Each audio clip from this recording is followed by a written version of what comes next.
Hola a todos, bienvenidos a este nuevo episodio de Full Stack Founders. Aquí estamos con otro emprendedor salvadoreño, otro amigo salvadoreño. Aquí estamos con Eduardo Francés.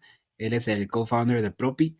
Propi es una startup de PropTech salvadoreña que facilita el proceso de venta, alquiler e inversión de inmuebles. Super high level. Ahí nos va a contar muy bien, Eduardo, todo lo que andan haciendo. Así que un gusto tenerte por acá. Gracias por aceptar la invitación. ¿Cómo estás? ¿Qué tal, David? No, hombre, gracias a vos. Pues aquí estamos en San Salvador ahorita.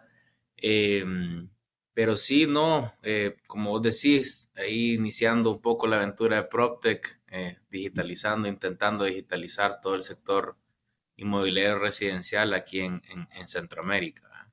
Nítido, perfecto. Mira, la verdad es que sos la primera PropTech que vamos a entrevistar en el programa, entonces, pues seguro va a ser un programa bastante interesante y nos va a tocar, eh, pues, hablar bastante de algunos temas básicos de la industria, que seguro pues nos vas a explicar. Así que, pues, entrémosle ahí, sí que muchas gracias por estar acá. Pues, si querés, Eduardo, contame un poquito sobre vos, sobre tu background. Contanos a la audiencia, pues, en qué, digamos, si querés empezamos con el ámbito académico, qué fue lo que estudiaste, y ahí si querés empezamos a hablar un poquito sobre tu experiencia laboral previo a fundar Propi. Dale, mira, yo estudié high school aquí en El Salvador.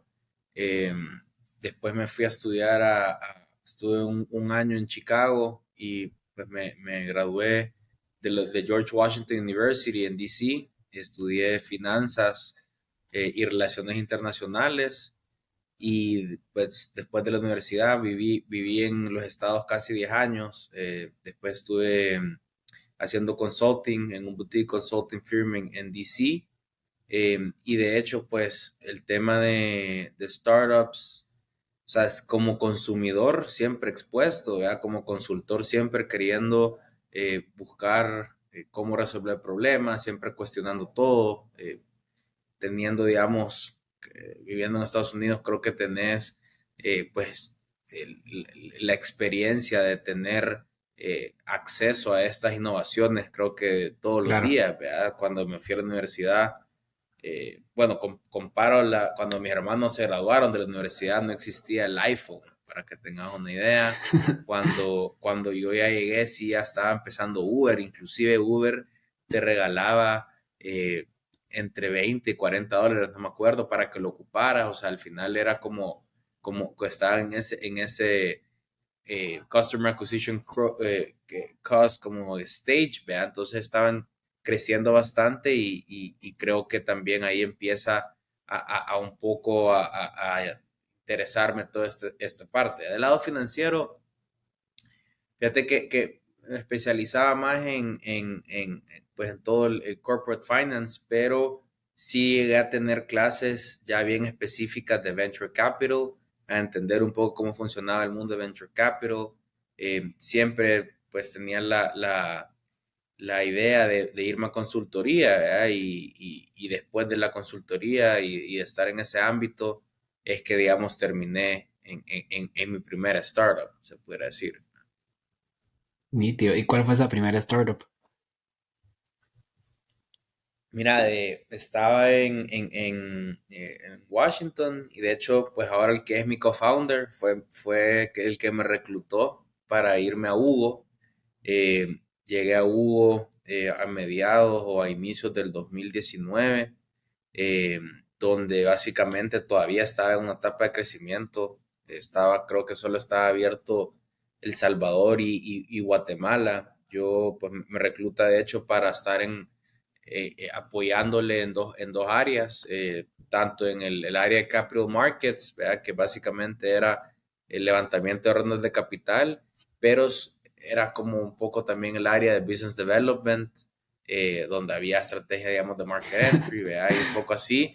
Y ahí era un poco ese primer exposure a un startup. Realmente empecé estando en Estados Unidos, me mudé a El Salvador en noviembre, ahí ya te voy a contar porque van empatando las fechas con bastantes cosas, Claro. pero mira, un poco de todo, ¿verdad? Cuando llegué realmente fue medio interesante estar en ese ecosistema que para mí, digamos, como te decía al inicio, habiendo tenido exposure de todo este tipo de plataformas, Postmates, Grubhub, DoorDash, inclusive Uber Eats, Uber, eh, siempre me quedaba la duda, o sea, en algún momento, pues yo me acordaba de pequeño que si querías pedir algo por delivery era por teléfono, Pizza Hut o algún centralizador creo que en Guatemala habían diferentes nombres que en El Salvador, pero era un centralizador de pedidos.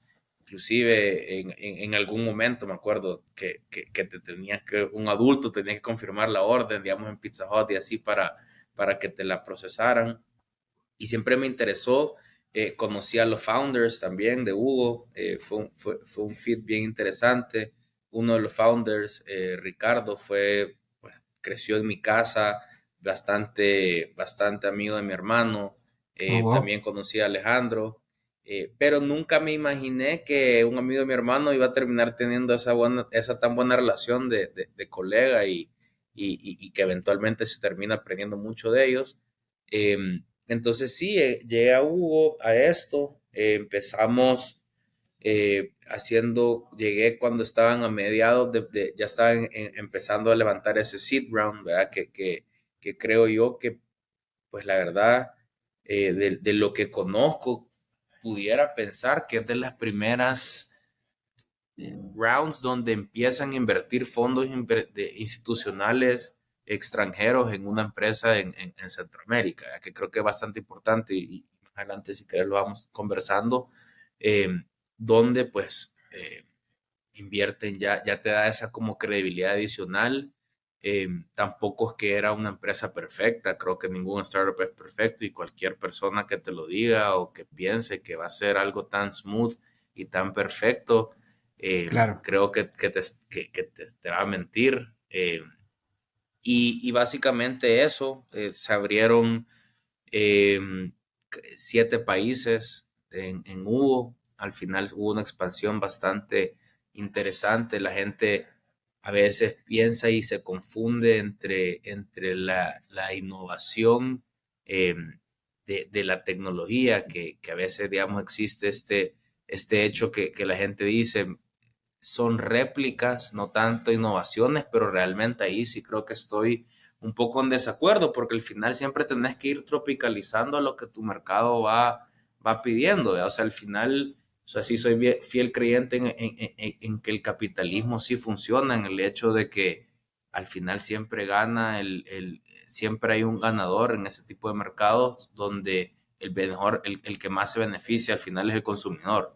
Entonces yo creo que en los mercados donde el consumidor sí tenía una claridad de qué opción quería, y digamos, Hugo era líder en casi, pues, te diría que en la mayoría de países sí fue ese líder, y también era una industria que se prestaba a ese first mover advantage, ¿verdad? Claro. Donde sí era difícil que un usuario, digamos, cambiara ya después de tener un par de experiencias, ese stickiness ya se convertía en algo más difícil de vencer, llegando como una empresa nueva a un mercado. Entonces sí, mira, fue una experiencia, ¿para qué te voy a mentir? Súper interesante. Se levantó un seed round de 3.5 millones, después se levantó un Series A de 15 millones de dólares y en ese proceso se aperturaron bastantes países. ¿Verdad? No solo eso se hacía, o sea, creo que ya en ese nivel de startup eras un todólogo, ¿verdad? Creo que eso es Sí, bastante importante de estas experiencias profesionales que puedes llegar a tener. Y, y eventualmente durante la transición del Series A al Series B, parte importante del levantamiento fue hacer un poco ya un adjacency fintech dentro de este ecosistema que habías creado, eh, donde a mí me tocó liderar un poco la parte digamos, de la creación primero en papel, a la hora de levantar esta serie a crear este modelo. Creo que eh, sí había una, digamos, intención de algún momento hacerlo, pero no había nadie que tuviera ese ownership. Y en ese momento yo paso de estar en el área de Capital Markets y Business Development a liderar toda la parte fintech de Hugo, que termina siendo lo que se llamaba Hugo Pay. Eh, Ahí te dijera que quizás fue mi primera experiencia de literalmente levantar algo de completamente desde cero, sino que habían proyecciones, había un forecast, había un budget, y ahí era empezar a ver cómo dentro de la empresa se creaba una vertical completamente desde cero, donde pues realmente era básicamente hacer un startup, ¿verdad? Claro. Y te lo Mira, digo y así ahí, porque, perdón, ahí solo paréntesis, ahí vos tenías, digamos, como que equity en esta como subsidiaria de Hugo Pay, o era más como tu chance, como que tu mega proyecto, aquí vas a montarlo. mira, fíjate que no, o sea, al final creo que es algo que sí es bien importante, o sea, todo tipo de emprendimiento, si estás a nivel de tecnología y a nivel de que querés levantar capital de fondos institucionales, todo lo tenés que manejar a través del holding, eso de que vendas participación de subsidiarias locales o de inclusive subproyectos, sí creo que al final te perjudica bastante, digamos, a nivel legal, ¿verdad? Como consejo ahí a todos los founders. Eh, no, mira, a nivel, yo creo que es bien importante, creo que algo bastante revolucionario que creo que existía en Hugo, que no existía en otras plataformas o en otros emprendimientos, era que sí se hizo un stock option plan bastante sólido, donde vos eras, básicamente tenías un plan de acciones que tenían su vesting period bastante estándar, te podría decir, eh, pero bastante también compensatorio hacia el empleado para que vos crecieras con la empresa. O sea, nosotros, por ejemplo, en Propi tenemos, por más adelante sí que lo podemos ir tocando, pero sí es bien importante, creo yo, tener ese componente de Stock Option Plan. Y sí creo que en Hugo se hizo hasta cierto punto bien, en el sentido de que no solo te ayudaba a poder recruit un mejor talento, ¿verdad? Porque al final el upside que veían era en base a las acciones, un tanto al salario, ¿verdad? Entonces creo que ahí podías como sopesar, decir, mira, me puedo bajar un poco el salario para llegar a un proyecto bastante ambicioso, donde digamos lo que dejé de ganar por, no sé, 2, 3 años, yo lo recupero o inclusive lo crezco con, digamos, este stock option plan, ¿verdad? Claro, ya, no, sí, clarísimo, pues, y sí, de acuerdo. Si Y querés, con antes de el... que pasemos ajá, a Hugo Pay, que me parece súper interesante ajá. ahorita esa historia, ese lado de la historia, solo tal vez para un pack un poquito todo lo que acabas de contar. O sea, primero que nada, pues increíble tener la experiencia de, creo que o sea, todo el mundo conoce Hugo pues sabe el éxito que fue, pues indiscutiblemente. Y pues nada, o sea, el entrar a esa startup y el estar ahí, digamos, en medio de de este levantamiento de capital en estas rondas, digamos, hoy te escucho hablar y yo, este men es un crack para levantar plata, pues, pues, o por lo menos para entender cómo funciona ese mundo ese esquema, ¿verdad? Entonces, digamos, por ese lado, qué cool que te tocó, digamos, como que en el lugar correcto para aprender estas cosas y en la startup correcta en la que pues muchas cosas se hicieron bien pues la startup tuvo mucho éxito y pues es muy famosa. Sin embargo, como que tal vez, como que yendo un poquito para atrás y contando ahorita eso que decías de que estabas en los estados, estabas metido un poco en este mundo de venture capital y con bastante interés en esto. Digamos, no sé, o sea, allá, o sea, yo sé que, o sea, como que aquí estamos algo en pañales, pues, ¿verdad? Con el tema de venture todavía. Pues claro, o sea, se han abierto muchas oportunidades en Latinoamérica y demás, pero digamos, ¿por qué no? No sé, como que tal vez contarnos un poquito de ese tren de pensamiento de por qué regresar a El Salvador o por qué decidiste regresar Sí, a El Salvador mira, a meterte a Hugo. sí, no, y por un lado, o sea, tema inmigratorio, vea, yo ya tenía 3 años de estar trabajando, también estaba cansado, o sea, consultoría, para la gente que ha estado en consultoría saben que es bastante demandante. Obviamente no llegué a algo creo que más demandante, ¿verdad? No fue la intención cambiarme a un trabajo más difícil en términos de tiempo, sacrificios, etcétera, pero... el proyecto me llamó la atención, estar en casa, tenía, como te decía al inicio, casi 10 años de no vivir en El Salvador, creían pues, al final del día, en que la innovación sí se puede exportar de Centroamérica hacia otros países o inclusive de El Salvador hacia Centroamérica o de Guatemala hacia Centroamérica, donde sea. Sí creo que soy un fiel creyente de que en Centroamérica sí hay buen talento y hay o sea, hay una buena ambición de que realmente la gente te vea que estás en el mapa y que existís.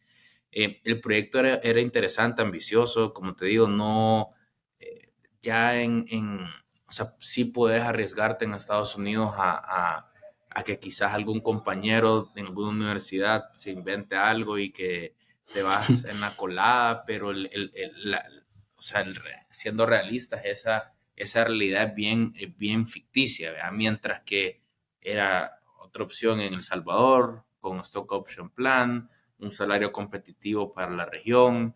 eh, y al final del día creo que lo más importante de esa decisión fue que el proyecto era algo que me llamaba la atención. O sea, sí había una visión de convertirte en una super app. Ya había visto el modelo funcionar en no tanto en Estados Unidos como a nivel de super app, pero sí, digamos, en Europa o en Asia, que sí había funcionado. Entonces sí estaba ese componente, no solo el reto de poder hacer algo en tu país, eh, pero también el reto de poder regresar y realmente probar que el talento local, pues sí tiene las capacidades de tener un talento extranjero. Y fíjate que me di cuenta, o sea, no te voy a mentir, yo llegué y en el equipo de Capital Markets, bastante, digamos, había de mis compañeros que todavía tengo buena relación con ellos en esa área, bastantes habían entrado inclusive como interns y habían ya seguido, Ujú. escalado, lo que sea, y el común denominador era de que todos eran de la misma universidad, inclusive José Mario, que es mi socio, todos venían de una universidad en El Salvador que es muy buena, que se llama ESEN, no sé si la has escuchado, pero pues yo la verdad que venía como un poco pensando que no sé, no, venía siendo un poco eh, ingenuo a pensar como te decía, tenés esta perspectiva de que siempre todo lo que está en tu país o tu región es un poco más mediocre lo que hay en países desarrollados, y realmente pues ahí creo que fue donde el primer punto donde yo me doy cuenta que realmente hay un gran talento en El Salvador, porque todos eran unos cracks, todos ahorita los Interesante. ves, si no están en un startup, están siendo líderes en sus sectores, ¿vea? Cada quien en diferente sector. Creo que evolucionaron cada uno de ellos o cada una de estas personas a diferentes cosas, pero eh, pues al final del día creo que el nivel de reclutamiento que desde ese momento en adelante que empezó a existir en la empresa, eh, lograron convencer gente que estaba, digamos, en una posición similar a la mía, tanto de Estados Unidos o en otro país, que podía haber tenido un trabajo estable, corporativo, Ujú. de muchos años, a venirse a un startup que tenía sus problemas también, ¿verdad? Sí, total. No, súper interesante, pues, y justo creo que habla mucho del tema del drive también, pues, o sea, vos sabes como que lo capaz que sos y de las cosas grandes que puedes hacer y estás dispuesto a, pues, a sacrificar muchos beneficios, digamos, que otros podrían estar teniendo en otros trabajos y lo que sea, pero aunque estás apostándote a vos mismo, ¿verdad? Y ese drive creo que sí es otro común denominador, como me lo mencionas. Em, bueno, si querías volviendo al tema de Hugo Pay, me parece súper interesante. Si querías, antes de que entremos bien a detalle, tal vez explicarnos un poquito a la audiencia por qué hacía sentido, porque lo dijiste así como muy, como si fuera el playbook, ¿verdad? O sea, ya Hugo es suficientemente Sí, grande, ¿por qué hace sentido como que empezar una fintech que sea como que a la claro. par para a nivel operativo, digamos? O eso por un lado, y por otro lado, pues sí, ya como un poquito más de rol que vos, bueno, no, en sí, pues en qué consistía Hugo Pay, ¿no? Porque realmente yo conozco Hugo, pero realmente no, tal vez sí en su momento vi algo de Hugo Pay, pero realmente no me recuerdo qué es lo que era y después ya contanos bien la historia de cómo fue ese inicio, pues, y cómo te marcó a vos. No, sí, buenísimo. Mira, fíjate que por un lado, pues se había creado ya un ecosistema bastante sólido entre los comercios y el usuario, ¿verdad? El comercio le podía dar un sinfín de productos financieros.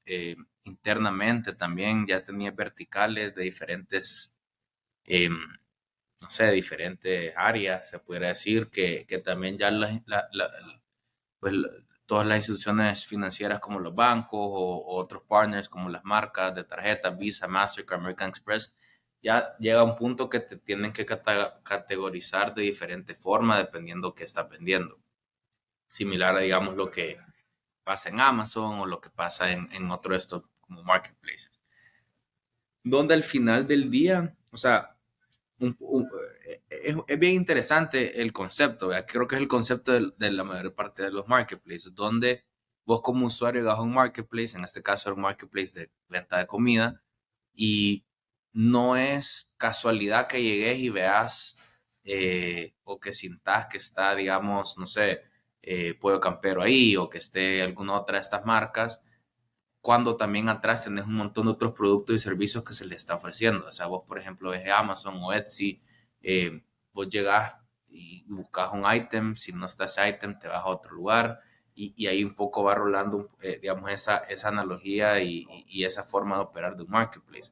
Ahora, con los servicios financieros, realmente el primer, digamos, como idea que nos da para poder empezar a crear esta vertical fue porque bastante de los motorizados no tenían cuenta de banco. Entonces, contablemente era bien problemático estar eh, Wow. pagando Sí, en efectivo a toda esta gente. Entonces, al final sí hay un componente que se hace de bancarización ahí, vea que era un poco el concepto de hacer esta inclusión financiera general del ecosistema. Había comercios también que eran comercios, digamos, sí, pequeño, mediana empresa, donde también habían estado trabajando en efectivo. Se vino el COVID, eso creo que no lo mencionamos, medio de ese como timeline de tiempo. Eh, digamos, fue parte de las cosas que se aceleró del ecosistema general de delivery. Y durante esa etapa, inclusive en El Salvador, no me acuerdo cuántos miles de dólares nos robaron, pero se asaltaron una base, ya nadie quería saber nada de efectivo. Entonces a la tenías un gran. montón de temas de poder ir digitalizando un poco más esa transacción. Eh, ya empiezan a haber otro tipo de componentes, ¿verdad? Como que esa fue la primera intención. De ahí empezamos a aperturar temas puedes pagar tu luz, tu agua, tus recibos, puedes recargar saldo, e inclusive podías pedir efectivo que te llevaran a tu casa para deliver. Ya le daba servicios de fraude, antifraude, digamos, a las áreas internas. Y eventualmente, pues con la intención, bueno, ya tenías, o sea, tenías esa opción. Hay un poco, digamos, como la parte en el negocio de fintech tenés el lado adquirente, el lado de créditos y el lado de consumidor, como de emisión de tarjetas o como lo quieras ver. Durante de todas esas etapas, la parte del comercio, sí, digamos, Hugo le hacía sentido hacer como una red de adquirencia, porque ya tenías la relación con el comercio. Entonces vos le estabas dando la opción al comercio de tener todos estos usuarios que le llevabas de forma digital, ahora podérselos ofrecer de forma física y que, digamos, se acercaran a sus tiendas. Acuérdate que veníamos del COVID donde la gente tenía miedo de salir, entonces de pronto si pagas en un POS de Hugo Pay, con tu wallet de Hugo Pay, tenés tanto por ciento de descuento, pero solo en la sucursal, me invento, de la San Martín, zona 10. Entonces ya había un incentivo también para que los comercios empezaran a estimular, digamos, las visitas a sus, digamos, brick and mortar stores, ¿verdad? Que al final del día, en su momento, yo te lo digo con bastante transparencia. Yo creo que Hugo ayudó a bastantes comercios en la región a no quebrar durante el COVID. ¿Verdad? Y en el caso de El Salvador bien particular, porque al final fue de las pocas cosas junto a supermercados que estaba disponible y abierta, donde bastantes empresas pequeñas y medianas, inclusive grandes, pudieron seguir facturando durante una etapa que muchas empresas y muchas otras industrias les fue Wow. súper mal, empresas quebraron, etcétera. Entonces, digamos, ahí empieza un poco la intención a nivel global y finalizaba con la emisión de una tarjeta de crédito y débito Visa, que si eso ya era más como para cerrar, digamos, ese loop del ecosistema y buscar que la plata siempre quedara en el mismo ecosistema. Entonces ya Ya. era, pagabas con tu tarjeta Hugo, en Hugo obviamente tenías beneficios, pero si comprabas un ticket para tal concierto, eventualmente tenías otro tipo de beneficios, acceso VIP, etcétera. Ya. No, sí, pues como he visto ya con toda la explicación, gracias por aclararnos. No, sí, total, hace total sentido y madre, sí, creo que recalco mucho eso último que dijiste del impacto que puede tener tu startup en tu país, ¿verdad? En la economía de tu país, realmente cómo eh, realmente es un pilar, pues realmente puede llegar a ser un pilar y ayudar pues a mucha gente en el proceso. Así que, no, hombre, es súper interesante. De verdad, gracias, Eduardo, por compartir toda tu experiencia de cara a Hugo. Creo que, o sea, obviamente esa startup hay mucho que hablar y pues mucho que nos Claro, podrías contar y mucho que sacarle, pero me gustaría hablar de Propi, de tu bebé. Entonces, bueno, supongo que cabal esto de Hugo Pay, pues te sirvió así como un training, ¿verdad?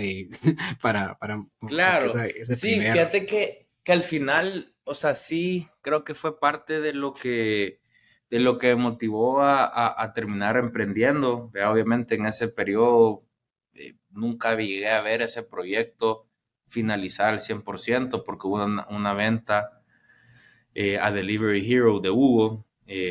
Después hizo pedido ya. Estuve un periodo, quizás te dijera 4 o 5 meses en una startup que se llama Nico, que digamos es la continuidad de lo que fue el proyecto de Hugo Pay. Estuve poco tiempo, te digo, porque más que fue todo, se separó lo que es Hugo Pay de la venta de Hugo y ya se hizo como lo que se llama un carve out y ya se hizo una reformulación del proyecto y ahí está, digamos, la empresa y quizás eh, me follé un poco en el sentido de que fue más que construir una startup, era más como construir legalmente una compañía nueva. Entonces, quizás esa parte súper temprana también me ayudó a tomar la decisión y justamente eh, creo que que habrá sido agosto, septiembre del 2022, es que tanto mi persona como mi socio José Mario pues renunciamos en el caso mío, a Nico, José Mario, seguía en Hugo y empezamos lo que ahora es Propi. ya, Entonces, un poco, digamos, Propi sí conocíamos el sistema y como te digo, digamos, el negocio, a mí me había tocado utilizar tipo plataformas tipo Zillow en Estados Unidos, ¿verdad? Donde en Estados Unidos la diferencia digamos, del sector de real estate es que la data no solo en todos lados es público, pero el acceso a la data y la información es bastante fácil de poder obtenerla. O sea, vos en Zillow puedes meterte a buscar cualquier casa, cualquier dirección, vas a tener sus precios, vas a tener su tax history, vas a poder ver un montón de información que en Centroamérica es bien difícil de obtener en tiempo real o que sea verídica.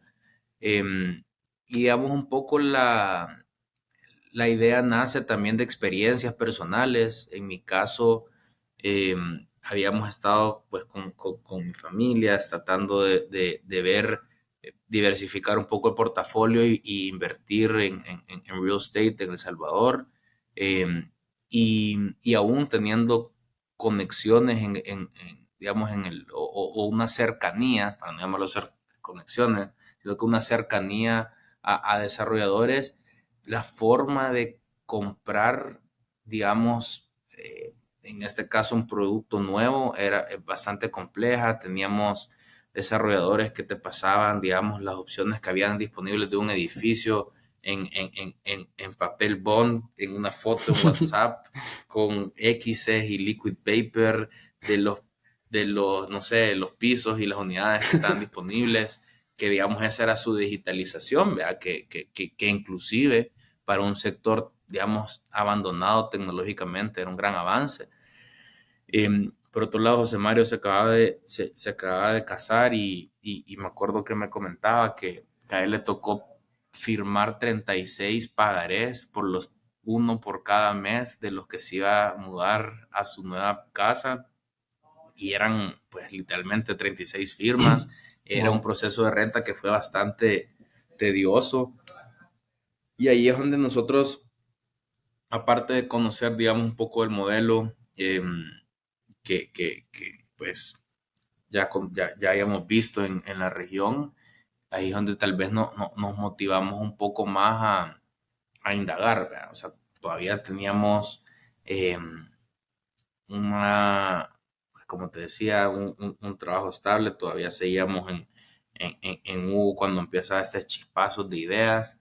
eh, y bueno, empezamos a indagar, creo que un poco empezamos a ver el tamaño de mercado, empezamos a estudiar competidores, empezamos a estudiar cómo está el mercado local, centroamericano, eh, y decidimos que al final, si bien el sector inmobiliario, real estate, es inmensamente amplio, de las industrias más grandes del mundo, decidimos enfocarnos justamente en el mercado inmobiliario residencial de primera instancia, ¿verdad?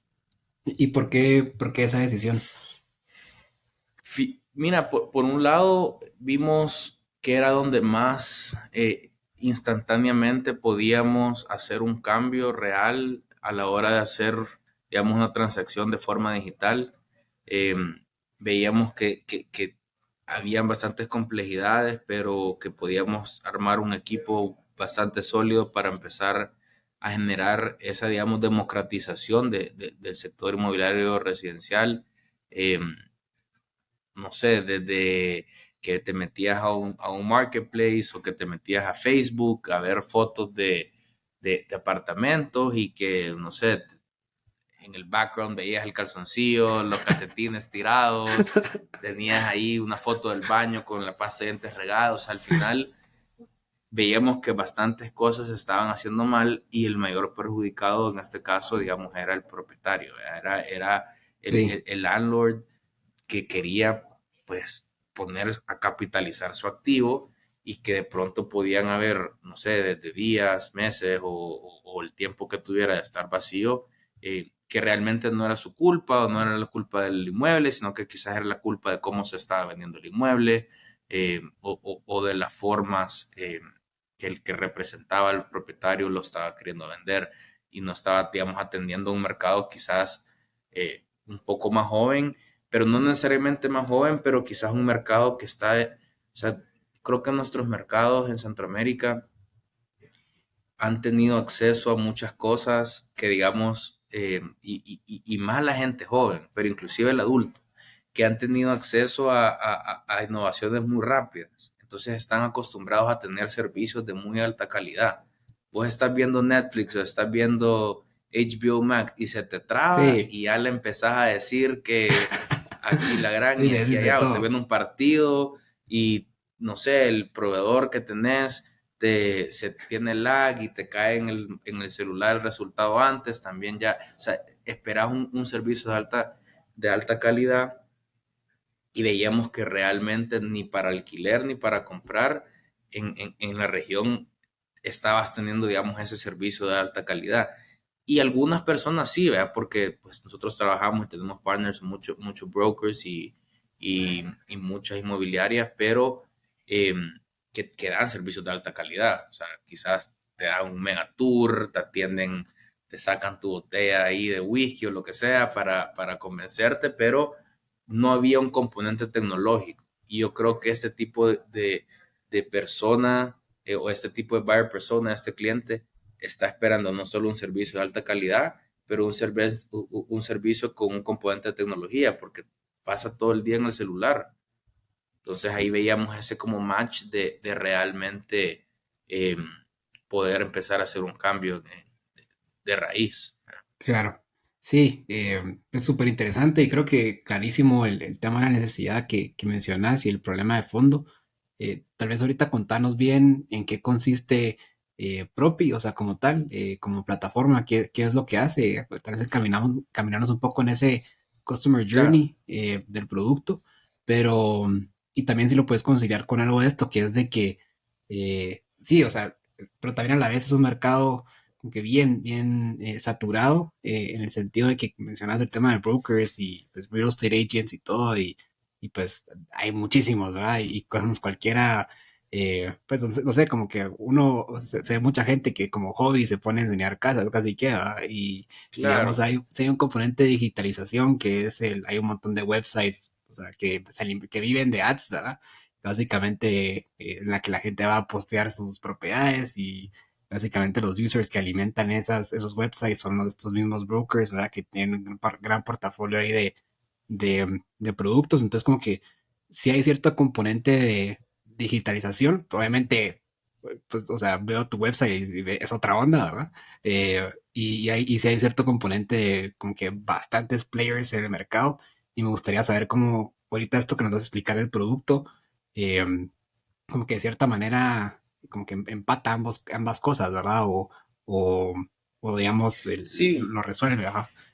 mira, un poco la visión, o sea, creo que sí, es bien importante siempre tratando, o sea, nosotros trabajamos bajo OKRs, ¿verdad? Creo que ahí es otro mundo, ahí en algún momento puedes entrevistar a algún experto de OKRs, pero es una metodología que hace Perdón, Google, ajá, dale, perdón, eso te iba a que son preguntar. Objective Key Results, que son formas de poder realmente ir monitoreando y midiendo el impacto que vas haciendo bajo, digamos, tu visión final o tu misión final. Entonces, nuestra misión final es convertirnos, digamos, en ese one-stop shop de real estate en la región, ¿vea? O sea, simular, digamos, a lo que pudo haber sido un Hugo, pero versión real estate, donde, como te digo, iniciamos en el tema de real estate residencial, eh, donde, digamos, ahorita tenemos, se pudiera decir que tres productos, o dos verticales digamos, dos productos, donde se inician en la parte de rentas. Entonces, es importante aclarar eso, porque empezamos en el tema de rentas porque fue donde realmente era el primer lugar donde podíamos hacer un end-to-end solution digital, al menos en El Salvador. Entonces, ¿por qué? Porque podíamos digitalizar todo este tema de las fotos que te digo, las ofertas, implementamos 3D Tours, implementamos una plataforma de negociación dentro de Propi y eventualmente con firma digital certificada. ¿Ya? Puedes pagar tu alquiler con tarjeta de crédito o débito. Hicimos una alianza con Visa Mastercard, con ciertos bancos, donde al final dijimos, este End-to-End Solution es un producto que la gente no solo quiere, pero nos va a ayudar a empezar a tener y a crear esa confianza tanto con el propietario o el landlord como con el corredor y el broker digamos, regresando a lo que te decía de la analogía de los marketplaces, o sea, este tipo de modelos al final, cualquier tipo de marketplace es supply growth driven, o sea, es decir, si tenés el inventario o tenés los partners adecuados, el usuario eventualmente va a buscarte, o sea, vos eh, buscas, no sé, andás buscando una casa para alquilar realmente como consumidor, vos querés la unidad, o sea, si la experiencia te puede ayudar a tomar una decisión, pero si a la par tenés un broker que tiene la casa que realmente querés y en la plataforma no está, vos naturalmente te vas a ir con el lugar que tiene el item o el producto que vos estás buscando. Eh, entonces, bajo esa analogía, esa lógica, pues lo primero era poder, o sea, ni mi persona ni José Mario habíamos vendido nada de real estate en nuestras vidas.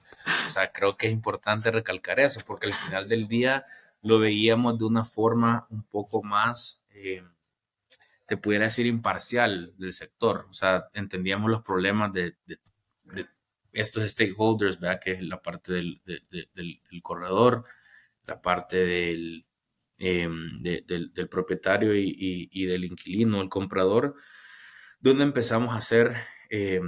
Y creo que tal vez esto viene más por eventualmente ese como problem solving, como bias que yo tenía de poder empezar a realmente hacer una estrategia ágil de poder construir el producto. Entonces ahí iniciamos con la primera parte que es el entrevistar. Entonces buscar hablar con la mayor cantidad de clientes de cada uno de estos stakeholders, hablar con corredores, entender sus problemas, hablar con propietarios, entender sus problemas e inclusive con los inquilinos entender porque los problemas que cada una de estas personas tenía eran totalmente distintos. Entonces, ¿cómo poder después crear un producto que realmente resuelva los problemas de todos? Entonces, ahí un poco, obviamente, ya tenés estos como out of the box strategies, ¿vea? De poder ir haciendo un producto, ¿vea? Y tenés todas estas metodologías, pero la realidad es que es un tema de probar, testear, implementar y si no funciona, ser ágil.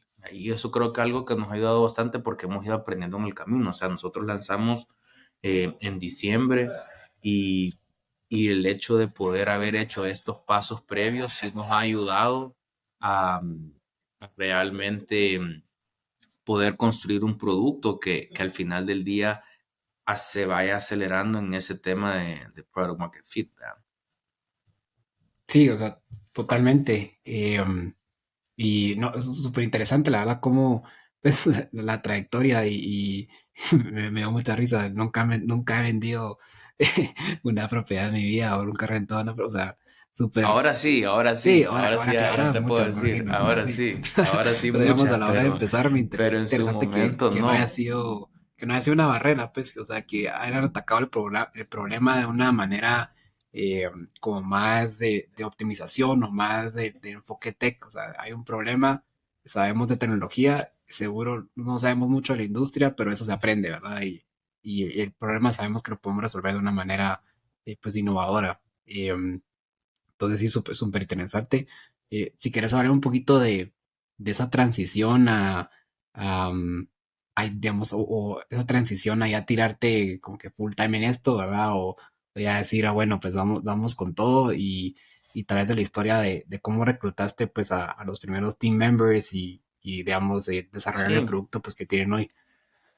mira, yo creo que, bueno, digamos, regresando a ese punto, o sea, sí, sí tenemos un equipo de tecnología, digamos, bastante sólido, creo que es un backbone importante de la empresa, creo que sí en el rubro que estamos, al final somos una empresa de tecnología y creo que la tecnología es como el core esencial de lo que estamos construyendo y creo que lo puedes ver y vivir en el producto y en la experiencia que vas teniendo durante el proceso de la transacción, ya sea para rentar o para comprar unidades. El tema del reclutamiento creo que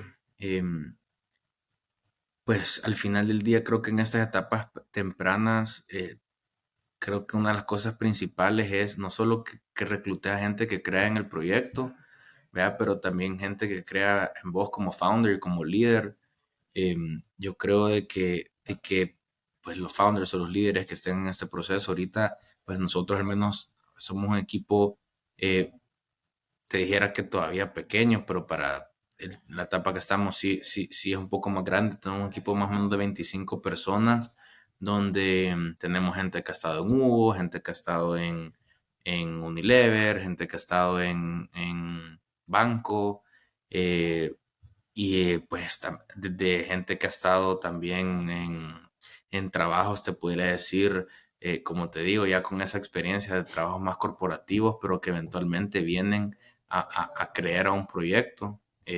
Muchos de nuestro equipo quizás nunca o no habían vendido algo o habían alquilado algo, pero digamos, sí tenemos obviamente una parte importante del equipo que sí ha tenido esa experiencia. Tenemos a gente que ha estado en la house, tenemos a gente que ha estado en Quinto Andar, en Home, bueno, son, digamos, plataformas, PropTechs que son mundialmente reconocidas, latinoamericanas, donde al final obviamente te vienen a dar ese expertise adicional de todos esos skills que no tenemos ni mi co-founder ni mi persona, ¿verdad? Lo que sí es importante y esa primera parte de reclutamiento del equipo, sí fue algo que sí dijimos, tenemos que hacer un equipo bueno, queremos enfocarnos en tener poca gente, pero gente que de verdad sude la camisa, gente que sepa que pues no va a ser un trabajo de tengo mi rol y hacer lo que tengo que hacer, sino que es hacer un poco de ser todólogo, ¿verdad? Y hacer un poco de todo. Y sí, pues creo que sí cuesta encontrar esos perfiles, inclusive si los buscas de empresas ya pues más consolidadas o multinacionales o algo por el estilo.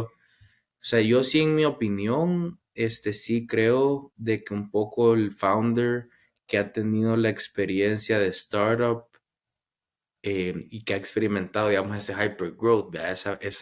Esa velocidad de crecimiento que de la nada tu trabajo va creciendo, pero no porque te están dando más trabajo, sino que solo eh, tu responsabilidad se va convirtiendo tan grande para que vayas empezando a tener que empezar a contratar gente y tener esos crecimientos que al final no te desvelas porque querés, ¿verdad? Obviamente te desvelas por la cantidad de trabajo. Yo sí siento que ese tipo de perfil sí tiene una cierta ventaja contra el founder que no ha estado, eh, por el hecho de que yo sí recomiendo, y inclusive a gente, compañeros que me han dicho que están emprendiendo, siempre les recomiendo que intenten entrar a una startup o si no es una Ujú. startup, una empresa que ya esté, digamos, en una etapa un poco más madura, pero que todavía no sea esa como empresa burocrática de hacer las cosas, porque ahí tenés ese tacto y ese feeling de agilidad, ahí cómo poder, digamos, por qué, digamos, empiezan a existir, no sé, por dar un sector, la fintech, es porque los bancos eran muy lentos al hacer cambios que su consumidor le estaba pidiendo. Entonces, estar en ese tipo de empresa te ayuda como que a generar obviamente es difícil, ¿verdad? Porque no hay muchas, en especial en Centroamérica, pero sí creo que es importante que, digamos, sopesen tal vez un salario un poco siempre competitivo, pero un poco más bajo, pero tener o buscar ese, digamos, beneficio educacional y profesional que vas a ir agarrando, porque al final, como te digo, o sea, sí ayudó bastante poder haber estado en un startup anteriormente a la hora de reclutar, a la hora de entender qué aptitudes estabas buscando en un compañero, te imaginabas a algún compañero que tuviste en alguna etapa y querías un perfil como esa persona. Entonces ahí un poco, o sea, sí creo de que pudiera ser interesante para la gente que quiere emprender o que está interesada en emprender o que quiere o que sabe su idea, pero no sabe si se quiere lanzar al agua todavía, de eventualmente buscar un trabajo en una de estas startups, ¿verdad? Sí, de hecho, la mayoría que hemos entrevistado acá han salido de otras startups y, digamos, ninguno ha escuchado, pues, que me ha dicho que no le ha ayudado, pues, previo a fundar la Claro, suya, así que totalmente de acuerdo. Mira, si quieres, tengo una pregunta más antes de que pasemos ya a las últimas, por un tema de tiempo. Creo que podríamos hablar horas acá, pero claro. excelente. Mira, con el tema este del financiamiento, porque ahorita dijiste, tenés team size de 25 y pues por la etapa en la que estás, que pues de que acabas de lanzar y todo ese rollo, imagino que el tema y por tu experiencia también en Hugo y tu formación y demás, supongo que la estrategia de levantar capital para escalar esto pues es clave para tu negocio. Pues contame un poquito de, pues, de lo que has, entonces si cerraste alguna ronda ahorita, si estás en proceso de cerrar alguna ronda, más o menos cómo ha sido esa experiencia hasta el momento. Mira, yo creo que, bueno, cerramos una ronda de 2.5 millones a principios de este año. Yo creo que lo más importante, si pudiera dar un consejo, sería enfocarme en tres cosas, ¿verdad? Creo que lo importante es tener un buen equipo, fomentar una buena cultura, una visión que realmente ese equipo pueda cumplir y eventualmente que sí tengas un tamaño de mercado, porque si se busca inversión de fondos institucionales, creo que esas son las tres cualidades con las que te van a medir y son las tres cualidades con las cuales van a decidir darte una cantidad de dinero para que empeces, ¿vea? Porque al final del día, en esta primera etapa, yo creo que lo más importante es que el inversionista que tiene el perfil de inversión en early stage, él sabe que lo que está apostando es más en ese equipo y en esa visión, esa cultura y en esa misión de que el mercado que querés capturar realmente tenés la capacidad para hacerlo. Em, Creo que, digamos, en Propi, em, pues parte del roadmap, ¿verdad? Como te mencionaba, ese one-stop shop se empezó en rentas, después se pasó a ventas, tenemos un producto de management donde tenemos rentals insurance, vamos creciendo un poco el TAM en base a lo que nosotros vemos que es lo que podemos ir atacando en este momento y que tenemos el equipo ideal para poderlo hacer. Em, Obviamente, de los fondos que invirtieron o los inversionistas que confiaron en nosotros, te dicen más no que sí. Yo creo que ese tema em, psicológico, en el caso nuestro, creo que tenemos esa ventaja porque lo vivimos en U. O sea, al final sufrimos muchos nos. em, Se levantó una ronda que creo que nunca nos imaginamos que en Salvador, Centroamérica, iba a tener la capacidad de hacerlo en el, no sé, en el 2015 contra el 2021. Se hizo un éxito importante donde ya el inversionista le da un poco más de claridad y un poco le da esa confianza de que realmente su inversión no va a irse a cero, ¿verdad? Porque al final recordémonos que un inversionista y un fondo realmente piensa, voy a apostar en varias empresas de las cuales, em, no sé, bastantes se van a ir casi a cero y una sí me va a pegar, ¿verdad? Entonces su ganancia es uncapped, pero su pérdida, pues, es su inversión. Entonces, un poco en Centroamérica, creo que ahorita sí se está dando un poco más de que family offices se están interesando en invertir en venture capital. Tenés también, digamos, fondos institucionales que están creciendo y que están creándose con capital centroamericano y no creas que que fue un proceso más expreso, más rápido por haber estado en un startup, por haber tenido esta experiencia, sino que fue un tema más de poder realmente estructurar esa visión y ese path hacia lo que querés llegar y siempre obviamente justificando para qué querés ocupar la plata que estás pidiendo, ¿verdad? Porque al final del día es un negocio, no es una simpatía de que te van a dar esa plata para invertir. Realmente es una responsabilidad que tenés y realmente esa plata, como siempre lo hablamos con otros founders, pues no es de los founders, es de los inversionistas. Entonces, al final, pues es una responsabilidad hacia tu junta y tus inversionistas, eh, que es la responsabilidad y, digamos, la ambición y el estrés que en teoría se lo pasas a tu equipo, pero que es lo que hace que tu equipo crezca y tu empresa crezca y al final del día siempre puedas ir cumpliendo esos KPIs para poder levantar una siguiente ronda. No, hombre, muchísimas gracias, Eduardo, de verdad. Muy buenos tips. Creo que les va a servir mucho pues a todos los que andan pues pensando en levantar y que andan levantando. Así que muchas gracias ahí por la transparencia y pues por todo lo que nos has contado. Pues si querés para terminar, para cerrar, vamos a pasar a a las cuatro preguntas. Ahora, ¿tenés algún libro ahí que te haya marcado a vos como emprendedor? Puede ser business, no business, que quisieras compartirle a la audiencia. Sí, creo que un poco puede ir haciendo un summary de lo que hemos venido hablando. Eh, el libro se llama The Hard Things About Hard Things. Es de Ben Horowitz. No sé si tú lo has visto, pero creo que es Sí, algo bien importante porque al final, obviamente, Ben Horowitz pues, es de los fundadores de Andreessen Horowitz, uno de los VCs más grandes del mundo y más respetados. Y creo que al final en este libro sí, digamos, dan, no sé, advices o cualquier otro tipo de consejos para poder empezar y crecer una startup con, digamos, experiencias reales que han tenido, pues, y te habla un poco el tema este que te decía de la psicología, de no, como decimos aquí en El Salvador, de no huevarse si te dicen que no, y realmente seguir dándole y seguir buscando pues con esa visión de poder ir creciendo y construyendo tu empresa, ¿verdad? Nítido, buena recomendación. Eh, y mira dónde te ves en 10 años.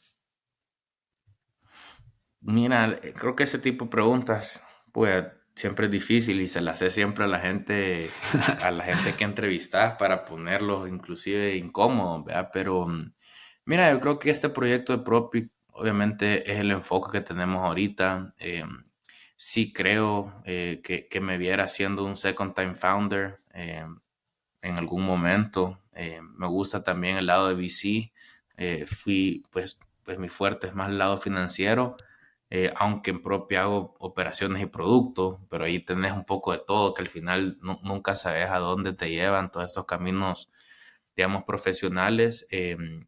Me gustaría un poco explorar esa parte, eventualmente, ya sea de lado otra vez como emprendedor o en este caso ya más un lado de como inversionista. Nítido, perfecto. Sí, o sea, la idea de la pregunta es más, o sea, en 10 años muchos probablemente ya no van a estar en sus startups, entonces la idea es como tener una imagen de como que vos como persona, como que dónde te ves encaminado, pues digamos, no sé, Claro. más a nivel general. Pero sí, buenísimo, increíble. Y bueno, mira, ¿tenés algún founder que estés estudiando que admires? Mira, o sea, creo que una persona a nivel mundial que te puedo decir que admiro y creo que es un poco cheesy, pero pues sí he leído bastante de Elon Musk por su forma de ver, digamos, el futuro a nivel digamos, a nivel de Latinoamérica. He logrado conocer a tantos founders que realmente me impresiona y admiro bastante. O sea, inclusive estoy en el fellowship de Latitude, donde he logrado conocer a bastante gente del sector. em, y te dijera que quizás uno de los que más admiro en Latinoamérica pudiera ser un poco, te dijera, o sea, es que es difícil decirte a uno, em, pero el que realmente es un crack, te dijera, es Simón Borrero, ¿verdad? Por el hecho de que, Ujú. o sea, al final él logra crear un ecosistema donde la gente empieza a, a emprender, ¿verdad? Y si vos ves las métricas que existen, creo que el Rappi Mafia ha logrado emprender más o igual que Harvard o en Latinoamérica o que todas estas, digamos, em, otras universidades de alto renombre, pero sí creo que el hecho de poder crear una cultura donde al final tenés mucha gente de tu equipo que termina siendo emprendedor, es algo bastante gratificante que creo que es algo no, de admirar, Sí. ¿verdad? Sí, totalmente. Es como un efecto dominó, pues, y ponete, o sea, vos ejemplo de eso, pues, con el tema de Hugo, pues, o sea que Claro, casi que no, y sí es. Alejandro lo ha logrado, inclusive ahorita está como Second Time Founder, pues ahorita somos los primeros ejecutivos que terminan emprendiendo y como le he dicho a todos mis otros compañeros, que al final del día, pues el emprender es de quitarse el miedo y agarrarse los huevos, ¿verdad? Nítido, con eso terminamos.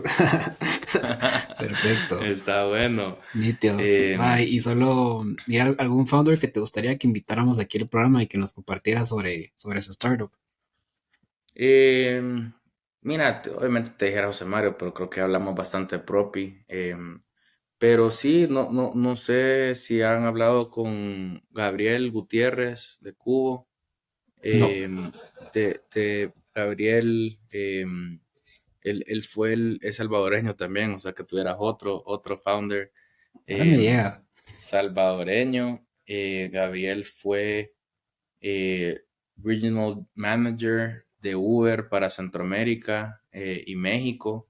Y ahorita tiene una startup que se llama Cubo, que está creo que va un poco más adelantado con nosotros en la etapa que él está, pero estamos similarmente en una etapa relativamente similar, pero sí creo que fuera bueno que escuché su historia, él Nítido. un poco más del lado de lo que te decía, ¿vea? Un ejecutivo de un startup, en este caso mundial, y, y termina pues fundando su fintech, ¿verdad? Perfecto. No, hombre, excelente recomendación. Ahí lo vamos a buscar. Así que, Buenísimo. nítido, Eduardo, de No, verdad, te hombre. agradezco mucho ahí por todo tu tiempo y por todo lo que nos has transmitido. La verdad es que sí, mucho que pensar, mucho que reflexionar, mucho que anotar. Así que muchas gracias, de verdad. Ahí estamos, No, ahí cualquier gracias a cosa. vos y cuando querás, pues regresamos a seguir abonando de temas y un saludo ahí a todo tu equipo. Buena onda. No, hombre, claro que sí. Va, está bueno, Dale, pues. Un pues, abrazo, Eduardo. Que estés bien. gracias. Saludos a todos. Bye. Ahí compartan el episodio y se suscriben, por favor. Nos vemos. Feliz.